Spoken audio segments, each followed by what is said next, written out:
વાત વડોદરાની કરીશું કે જ્યાં સાવલી તાલુકામાં અનુભવાયા છે ભૂકંપના આંચકા। રિક્ટર સ્કેલ પર 1.8 થી 2ની તીવ્રતાનો ભૂકંપ નોંધાયો છે। સવારે 10 થી 11 વાગ્યાની આસપાસ ભૂકંપના 3 આંચકા અનુભવાયા હતા। પરથમપુરા, ડુંગરાપુરા, તાળિયાપુરામાં ભૂકંપ અનુભવાયો છે।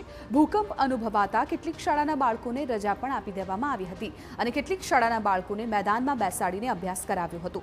ભૂકંપને પગલે મામલતદારની ટીમે ગામોની મુલાકાત લીધી હતી।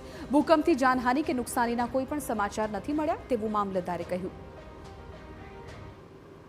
અમે જે બાળકોને લઈને બેઠા 10-20ની આજુબાજુમાં એ અરસામાં બાળકોને અનુભવ્યો અને શિક્ષકોને પણ એક ભૂકંપનો આંચકો અનુભવ્યો।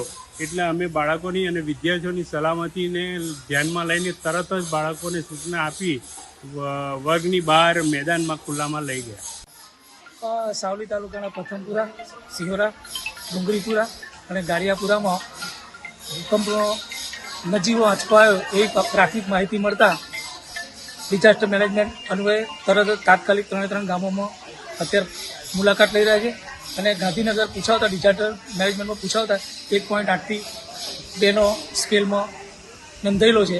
આમાં કોઈ નુકસાન થયું નથી કે કોઈ જાનહાનિ થયેલ નથી। સમાચાર